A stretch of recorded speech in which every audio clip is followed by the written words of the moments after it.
ವೀಕ್ಷಕರೇ, ಸುಹಾಸಿನಿಗೆ ಸ್ವಾಗತ. ಇವತ್ತು ಶುಕ್ರವಾರ ಅಂದ್ರೆ ಸ್ತ್ರೀ ಜಾತಕದ ಸಮಯ.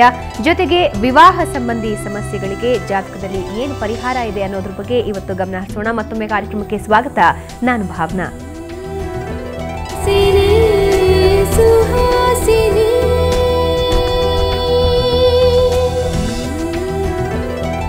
ಸ್ತ್ರೀ ಜಾತಕದ ಬಗ್ಗೆ ತಿಳಿಸ್ಕೊಡೋದಕ್ಕೆ ನಮ್ಮ ಜೊತೆ ಇದ್ದಾರೆ ಶ್ರೀ ಗೋಪಾಲಕೃಷ್ಣ ಶಂಭು ಪಂಡಿತರು. ಪಂಡಿತರೇ, ಕಾರ್ಯಕ್ರಮಕ್ಕೆ ಸ್ವಾಗತ.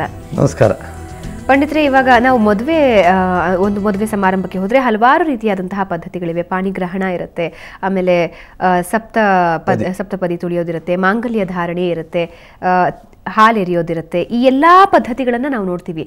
ಆದರೆ ಈ ಎಲ್ಲ ಪದ್ಧತಿಯಲ್ಲೂ ಯಾವುದು ಮುಖ್ಯ ಅಂತೀರಾ? ಬಹಳ ಒಳ್ಳೆಯ ಪ್ರಶ್ನೆ ಕೇಳ್ತಾ ಇದ್ದೀರಿ. ಯಾಕಂದರೆ ಇವತ್ತಿನ ಕಾಲದಲ್ಲಿ ಎಲ್ಲವೂ ಮುಖ್ಯವೇ, ಆದರೆ ಯಾವುದಕ್ಕೂ ಆದ್ಯತೆ ಕೊಡ್ತಾ ಇಲ್ಲ. ಇವತ್ತಿನ ಕಾಲದಲ್ಲಿ ಮದುವೆ ಅಂದರೆ ಅದು ಸಮಾರಂಭವೂ ಹೌದು, ಅದರಲ್ಲಿ ದೊಡ್ಡ ಸಂತೆಯೂ ಹೌದು. ಮದುವೆ ಸಂತೆ ಆಗಿಬಿಟ್ಟಿದೆ. ಯಾಕಂದರೆ ಆಡಂಬರ ಅಲಂಕಾರಗಳಿಂದ ಕೂಡೋದು ಬಿಟ್ಟರೆ ಶಾಸ್ತ್ರೀಯ ಹಿನ್ನೆಲೆಯಲ್ಲಿ ಯಾವ ಮದುವೆಯೂ ಇವತ್ತು ನಡೀತಾ ಇಲ್ಲ. ಹಾಗಾಗಿ ವಿವಾಹ ಅನ್ನೋದು ಮೊದಲಿಗೆ ವಿವಾಹ, ಕಡೆಗೆ ವಿವಾದ, ಕಡೆಗೆ ವಿಚ್ಛೇದನ, ಹೀಗೆ ಮೂರು ವಕಾರದಿಂದ ಕೂಡ್ಕೊಂಡಿದೆ. ವಿವಾಹ ಆಗುವಾಗ ಆಡಂಬರದಲ್ಲಾಗತ್ತೆ, ವಿವಾಹದ ಮರುದಿವಸನೇ ವಿವಾದ ಶುರುವಾಗುತ್ತದೆ ಗಂಡ ಹೆಂಡರಲ್ಲಿ. ಹಾಗೆ ಮೂರನೇ ಸ್ಟೆಪ್ ಯಾವುದು ಕೇಳಿದ್ರೆ ವಿಚ್ಛೇದನ, ಅಲ್ಲಿ ವಿಚ್ಛೇದನ ಆಯಿತು ಅಂತ. ಇದು ಮಹಿಳೆಯರಿಗೆ ಬಹಳ ದುಃಖದ ಸಂಗತಿ. ಇವತ್ತಿನ ಕಾಲದಲ್ಲಿ ಎಲ್ಲಿವರೆಗೆ ಹೋದರೂ ಸಹ ಸಾಕಷ್ಟು ಸ್ತ್ರೀಯರು ಶುಶ್ರೂಷೆಗೆ ಒಳಗಾಗ್ತಾ ಇದ್ದಾರೆ. ಇದರ ಕುರಿತು ಯಾರೂ ಚಿಂತನೆ ಮಾಡ್ತಾ ಇಲ್ಲ.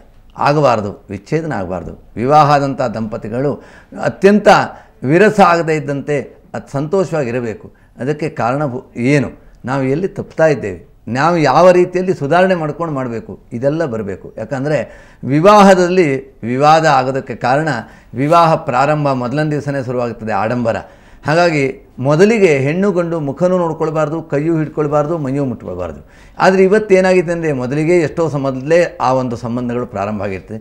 ಇನ್ನು ವಿವಾಹದ ಮುಹೂರ್ತ ನಾಳೆ ಅಂತಾದರೆ ಇವತ್ತೇ ಸಾಯಂಕಾಲ ಆ ಗಂಡು ಹೆಣ್ಣು ಎಲ್ಲ ಕೂರಿಸಿ ಅವರಿಗೆಲ್ಲ ಉಡುಗೊರೆ ಉಪಚಾರ ಇವೆಲ್ಲ ಮಾಡಿ ಅವರಿಗೆಲ್ಲ ಮಂಗಳಾರತಿ ಎತ್ತಿ ಇತ್ಯಾದಿ ಎಲ್ಲ ಮಾಡ್ತಾರೆ. ಇದು ಶಾಸ್ತ್ರ ಸಮ್ಮತವಲ್ಲ, ಶಾಸ್ತ್ರ ನಿಷೇಧ. ಯಾವುದು ಶಾಸ್ತ್ರವು ನಮಗೆ ವಿಧಿಸದಿಲ್ಲವೋ, ಶಾಸ್ತ್ರದಲ್ಲಿ ಯಾವುದನ್ನು ಹೇಳಿಲ್ವೋ ಅದನ್ನು ನಾವು ಮಾಡಿದ್ರೆ ಅದರಿಂದ ಆಗೋದು ವಿವಾದ. ಶಾಸ್ತ್ರಗಳು ಯಾವಾಗಲೂ ನಮಗೆ ಒಳ್ಳೆಯದನ್ನು ಹೇಳಿರ್ತವೆ. ಅದನ್ನು ಬಿಟ್ಟು ಆ ವಿಚಾರ, ಶಾಸ್ತ್ರೀಯವಾದ ವಿಚಾರವನ್ನು ಬಿಟ್ಟು ನಾವು ಬೇರೆ ಮಾಡಿದಾಗ ಅಲ್ಲ ಮೊದಲಿಗೆ ಶುರುವಾದೇ ವಿವಾದ. ಹಾಗಾಗಿ ಮದುವೆ ಮನೆಯಲ್ಲಿ ಮೊದಲೇ ಶುರುವಾಗುತ್ತೆ ಊಟದ ಗಲಾಟೆ. ನೋಡಿ, ಮೊದಲನೇ ದಿವಸನೇ ಶುರುವಾಗುತ್ತೆ ರಿಸೆಪ್ಷನ್ ಅಂತ, ನೆಂಟೆಷ್ಟೆಲ್ಲ ಕರೆದು ಊಟ. ಆ ದಿವಸದ ರಾತ್ರಿ ಊಟದಲ್ಲೇ ಸ್ವಲ್ಪ ವ್ಯತ್ಯಾಸ ಆದರೂ ಅಲ್ಲೇ ಜಗಳಕ್ಕೆ ಶುರುವಾಗ್ತದೆ. ಮದುವೆಗೆ ಮರುದಿವಸ ಮುಹೂರ್ತ ಎಷ್ಟಕ್ಕೂ ಆಗಲಿ ಬಂದಂಥ ನೆಂಟಿಷ್ಟಲ್ಲಿ ನಿನ್ನೇನು ಊಟ ಸರಿಯಾಗಿಲ್ಲ, ನಿನ್ನೆ ಸಮಾರಂಭ ಸರಿಯಾಗಿಲ್ಲ, ಇವೆಲ್ಲ ಯಾಕೆ ಬೇಕು? ಹಿಂದಿನ ಕಾಲದಲ್ಲಿ ಮದುವೆ ಆಗೋ ತನಕ ಗಂಡನ ಮನೆಯವರಿಗೆ ಆ ಹೆಣ್ಣಿನ ಮನೇಲಿ ಊಟ ಹಾಕ್ತಾ ಇರಲಿಲ್ಲ, ಅವ್ರು ಬರ್ತಾ ಇಲ್ಲ. ಹೆಣ್ಣನ್ನು ದಾರ ಎರೆದು ಕೊಟ್ಟ ಮೇಲೆ ಗಂಡನ ಮನೇಲಿ ಊಟ ಆಗಿತ್ತು.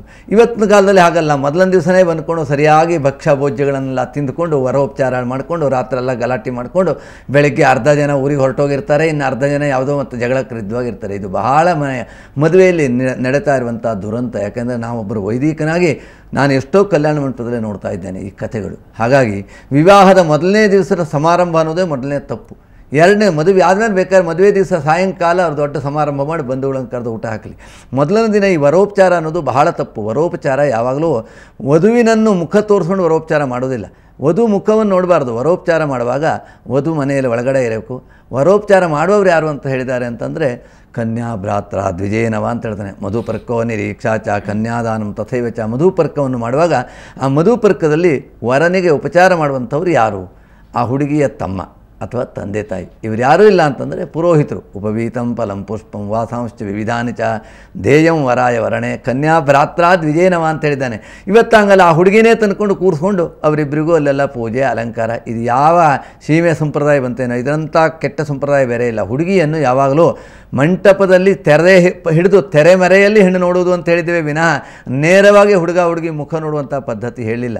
ನೇರವಾಗಿ ನೋಡಿದ್ರೆ ಬಹಳ ದೊಡ್ಡ ದೋಷ. ಅಲ್ಲೊಂದು ಮಂತ್ರ ಹೇಳ್ತಾರೆ, ಅಭ್ರಾತೃಗ್ನೀಂ ವರುಣಾಪತ್ರಗ್ನೀಂ ಬೃಹಸ್ಪತಿ ಇಂದ್ರಾಪುತ್ರಗ್ನೀಂ ಲಕ್ಷ್ಮಂತಾಮಸ್ಮಿ ಹೇಳುವಂಥ ಒಂದು ವೇದ ಮಂತ್ರ.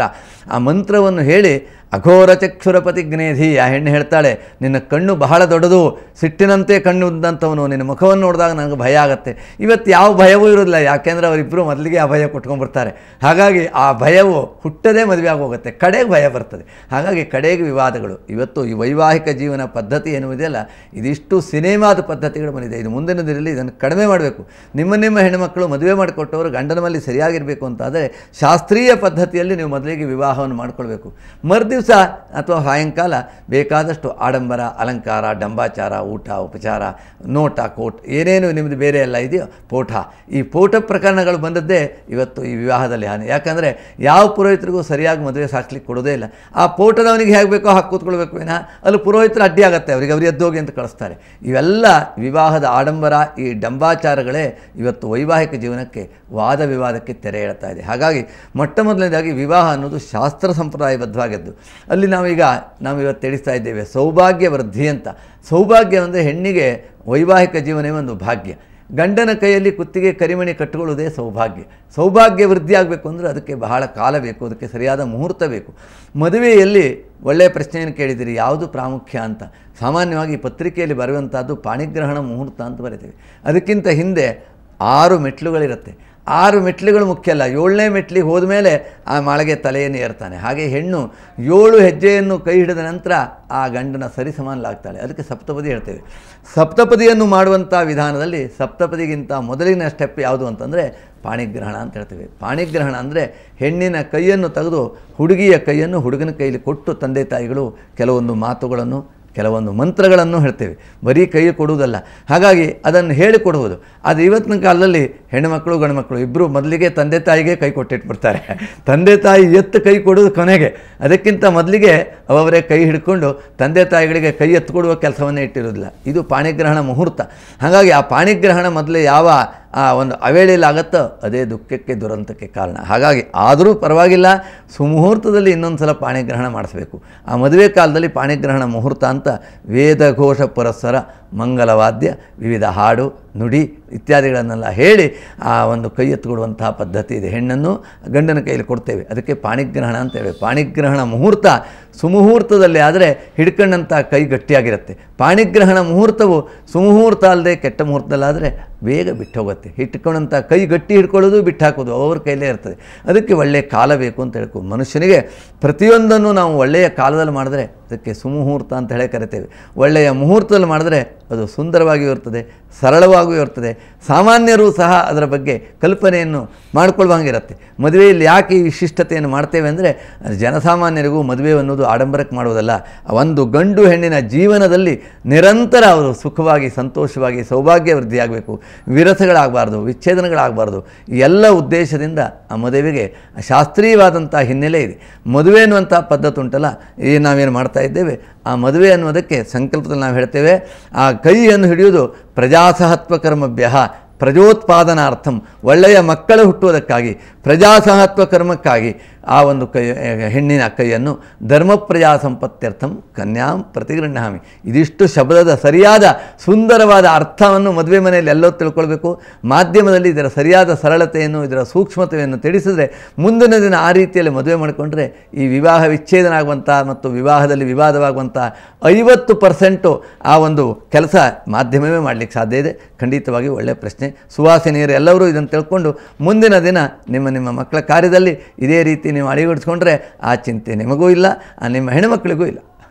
ಧನ್ಯವಾದ ಪಂಡಿತರೆ. ವೀಕ್ಷಕರೇ, ಜಾತಕದ ಬಗ್ಗೆ ಅನುಮಾನಗಳಿದ್ದಲ್ಲಿ ನೀವು ಕರೆ ಮಾಡಿ ಪಂಡಿತರಿಂದ ಉತ್ತರ ಪಡ್ಕೋಬಹುದು. ಈಗ ಒಂದು ಸಣ್ಣ ವಿರಾಮ, ನಂತರ ಸುಹಾಸಿನಿ ಮುಂದುವರಿಯುತ್ತೆ.